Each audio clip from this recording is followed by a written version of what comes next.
Hello Technolovers! Peran perempuan dalam militer telah berkembang seiring berjalannya waktu. Di zaman sekarang, semakin banyak perempuan yang menjadi anggota militer aktif, menunjukkan kemampuan dan komitmen mereka dalam menjalankan tugas yang sama dengan rekan pria mereka. KOAD, singkatan dari Korps Wanita Angkatan Darat, adalah salah satu contoh nyata peran perempuan di militer. KOAD adalah salah satu unit militer yang terdiri dari perempuan pilihan yang berdinas di Angkatan Darat suatu negara. Meskipun korps ini telah ada sejak lama di beberapa negara, keterlibatan dan peran aktif KOAD dalam pertahanan dan keamanan negara terus meningkat seiring kesadaran akan pentingnya kehadiran perempuan di berbagai bidang. Untuk mendapatkan pemahaman yang lebih baik tentang KOAD, kami sudah merangkumkan untuk kalian dalam sebuah video yang berjudul Ingin Menjadi Korps Wanita TNI AD, Penuhi Syarat Umum dan Khusus KOAD. Berikut ini.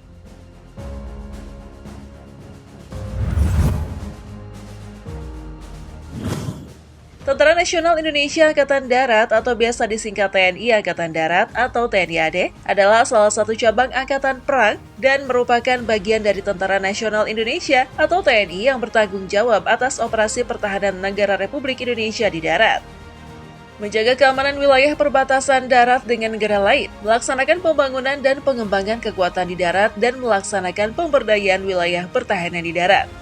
Nah, di TNI AD sendiri ternyata ada bagian Korps Wanita Angkatan Darat ya loh. Jadi, KOAD adalah bagian dari Angkatan Bersenjata Republik Indonesia khususnya TNI AD. KOAD adalah singkatan dari Korps Wanita Angkatan Darat dengan sebutan lain Wanodya Purusotama yang berarti prajurit wanita yang utama. KOAD adalah wanita Indonesia yang telah memenuhi beberapa persyaratan sehingga dapat dilantik untuk menjadi prajurit TNI AD. Tidak semua wanita di Indonesia bisa bergabung dalam lingkungan militer. Dalam pelaksanaannya, terdapat beberapa tahap seleksi dengan standar penilaian yang telah ditentukan untuk menjadi KOAD. Antara lain adalah jasmani, kesehatan, psikologi, akademik, ideologi, postur tubuh. Moto dari KOAD sendiri adalah, bukan mawar penghias taman tetapi melatih pagar bangsa. Yang berarti KOAD tidak berfungsi sebagai penghias lingkungan kerja, tetapi merupakan prajurit wanita yang berkepribadian, berbudi pekerti luhur, bersih hati, jujur, mempunyai sikap kemandirian yang tinggi, bertanggung jawab dan menjunjung kodrat kewanitaannya, serta penuh pengabdian terhadap negara, nusa dan bangsa Indonesia. Secara struktural, KOAD terbagi menjadi dua golongan karir, yaitu golongan pertama atau bintara dan golongan kedua atau perwira. Saat pertama kali bergabung menjadi KOAD akan menjalani masa pendidikan di pusat pendidikan.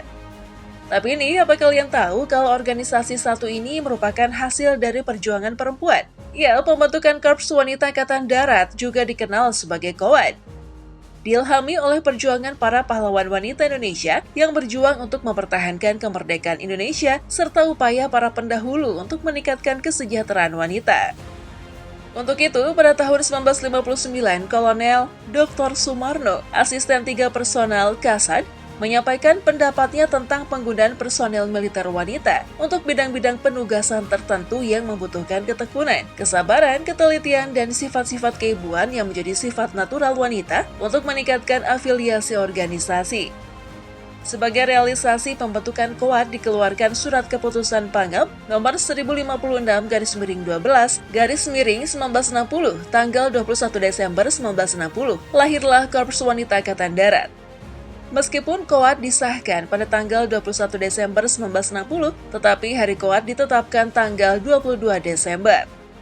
Penetapan ini dimaksudkan karena pada tanggal 22 Desember 1928 dilangsungkan Kongres Wanita pertama yang dikenal Hari Ibu. Karena Hari Ibu adalah kehormatan bagi ibu Indonesia sebagai ibu keluarga, ibu masyarakat, dan ibu bangsa, maka lahirnya KOAD diharapkan sebagai kebanggaan kaum ibu. Terdapat beberapa syarat yang harus dipenuhi untuk dapat masuk dan menjadi bagian dari KOAD. Syarat yang harus dipenuhi terbagi menjadi 4 kategori. Dilansir dari laman resmi rekrutmen TNI Angkatan Darat, berikut ini adalah syarat-syarat yang harus dipenuhi.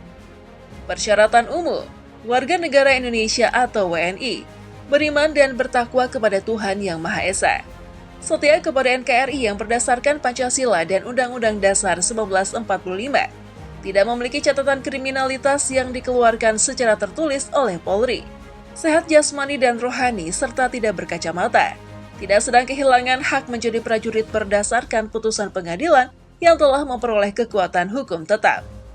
Persyaratan lain, wanita, bukan anggota atau mantan prajurit TNI Polri atau PNS TNI, berijazah minimal SMA, MA, SMK sederajat, baik negeri atau swasta yang terakreditasi sesuai kebutuhan dengan persyaratan nilai sesuai rata-rata. Belum pernah menikah dan sanggup tidak menikah selama menjalani masa pendidikan pertama sampai dengan 2 tahun setelah selesai pendidikan pertama. Berumur sekurang-kurangnya 17 tahun 9 bulan dan setinggi-tingginya berumur 22 tahun pada saat pembukaan pendidikan pertama. Memiliki tinggi badan kurang lebih 157 cm, serta memiliki berat badan seimbang menurut ketentuan yang berlaku. Bersedia menjalani ikatan dinas pertama atau IDP selama 10 tahun. Bersedia ditempatkan di seluruh wilayah negara kesatuan Republik Indonesia. Harus mengikuti pemeriksaan atau pengujian yang diselenggarakan oleh panitia penerimaan yang meliputi tes administrasi, kesehatan, jasmani, mental ideologi, dan psikologi. Persyaratan tambahan, harus ada surat persetujuan orang tua atau wali, dan selama proses penerimaan prajurit TNI AD, tidak melakukan intervensi terhadap panitia penerimaan maupun penyelenggara pendidikan pertama dalam bentuk apapun, kapanpun, dan dimanapun.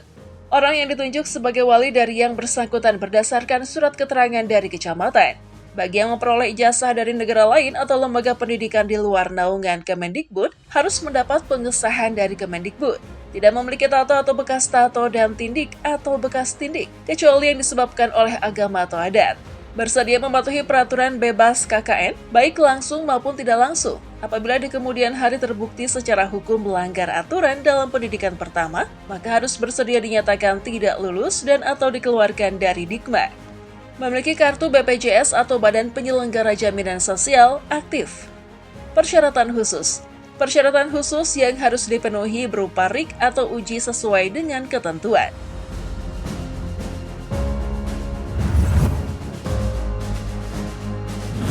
Nah, gimana? Apa kalian ada yang tertarik untuk mencoba masuk dalam organisasi satu ini? Kalian bisa memperhatikan syarat-syaratnya tadi ya.